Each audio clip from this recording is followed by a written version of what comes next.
Hello, my name is Mark from jazzguitarlessons.net, and this is 251 improvisation for jazz guitarists or any other jazz instrument, in fact, using the pentatonic scales.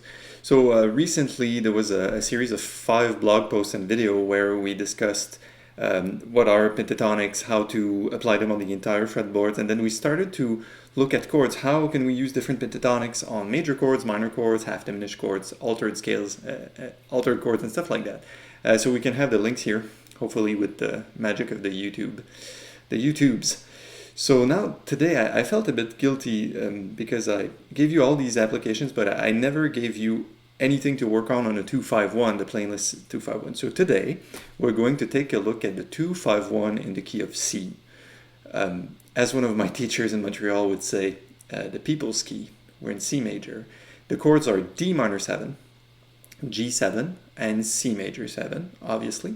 And if you want a good voicing for that, we can play simply like this: D minor 7, D minor 9, G13, and C major 9.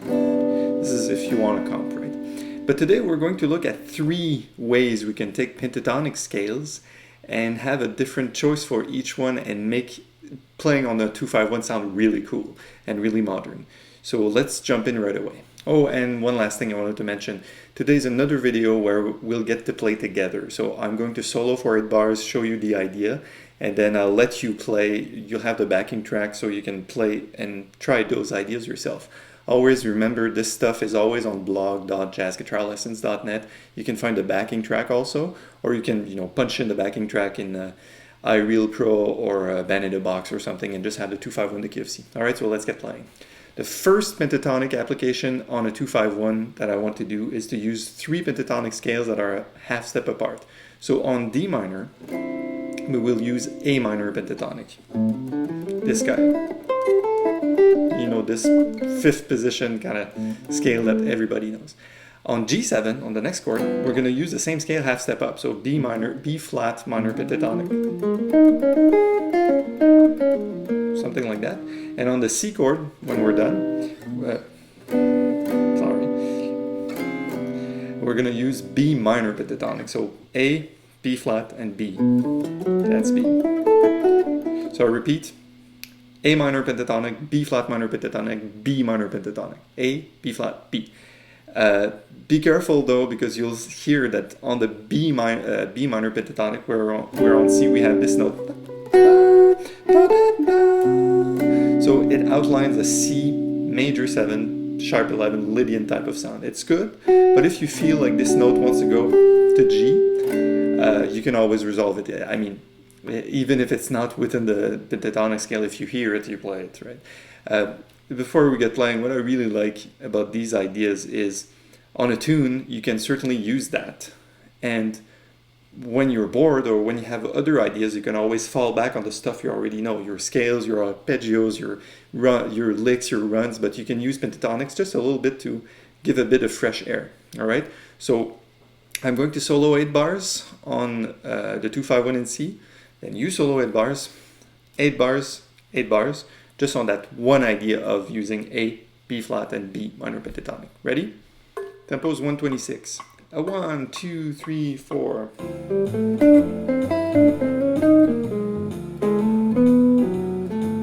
See, that's it.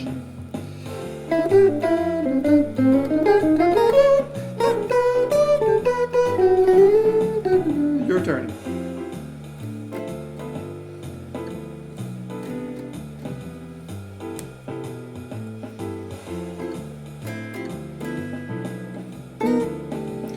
Okay, my turn again. 1, 2, 3, 4.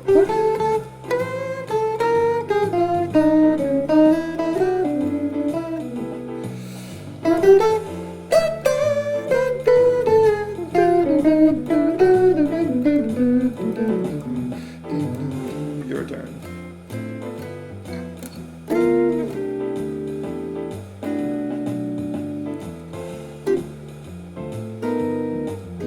And we're done.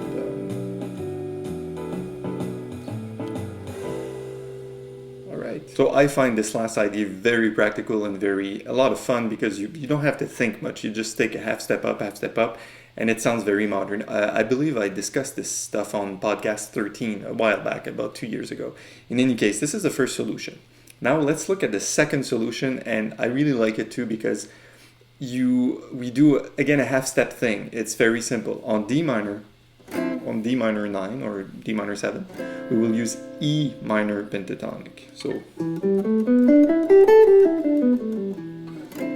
E minor pentatonic. On G7, we will use E flat dominant pentatonic, E flat 7 pentatonic, this guy. So on G7, use E flat pentatonic. If you want, you can see this as B flat minor 6.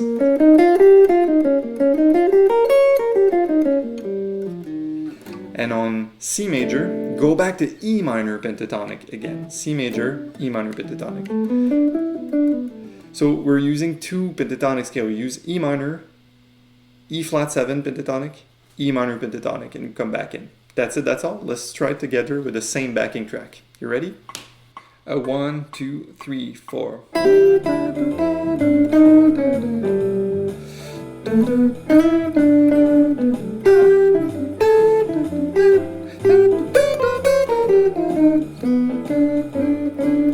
Your turn. 3, 4.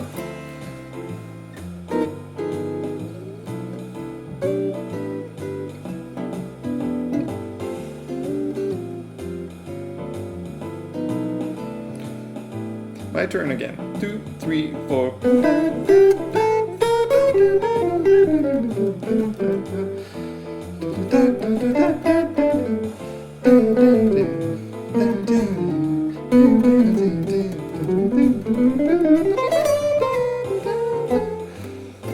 Your turn. Sorry, guys. I got excited here.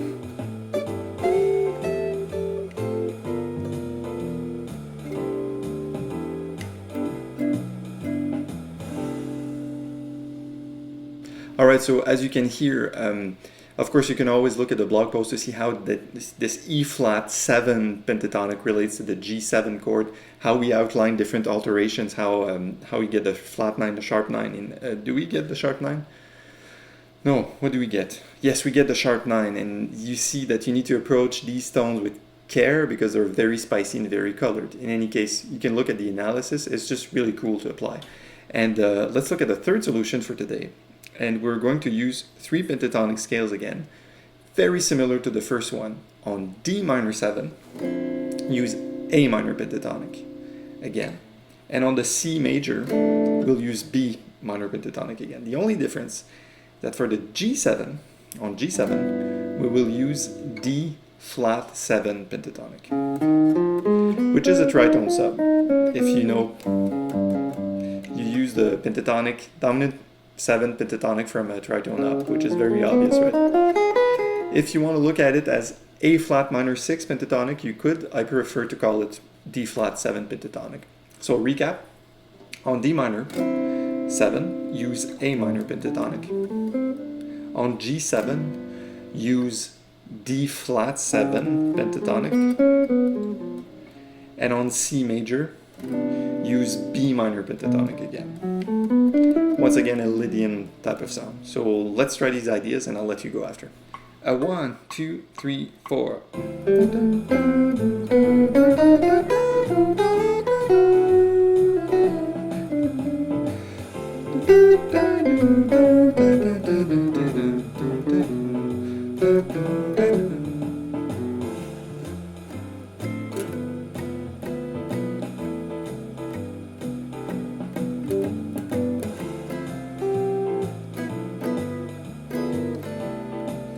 My turn again. 2, 3, 4.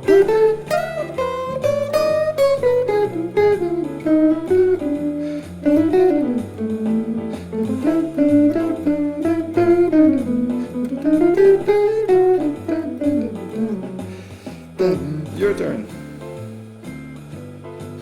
That's crazy stuff.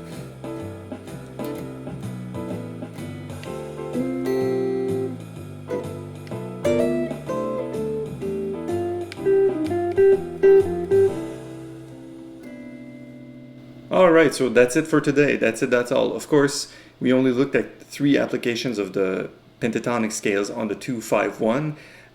Use these one at a time, just look at them, see that you understand that you really hear them. In situations where you get 2-5-1s on tunes, hey, it might be a good time to start applying it. Otherwise, it can be on different progressions that you find solutions like this. Of course, this is just from my study. As I said, it's nothing that is set in stone, it's universal. It's just an approach to have those weird angular sounding lines, right? In fact, and I'd say indeed, when you're unsure of what we're doing, if I pitch at you D flat 7 pentatonic and you're not sure, what you should be doing is always study the material back. Go back to the basics and look at part 1, part 2, part 3, until part 5, so you really get a grip on these things. And if you're a guitarist, you have no excuse. You know why? Because 2 notes per string, super easy fingerings. You got the PDF all written out. You just learn these things up and down, practice the patterns from part 3, and you should be on your way for sounding a little bit more, say a little more modern and a little more like yourself if there's some of these sounds that you really like. All right, so I'll let you go. I'm Mark from jazzguitarlessons.net. Improve your jazz guitar playing with a real teacher, and I'll see you on the website. Take care.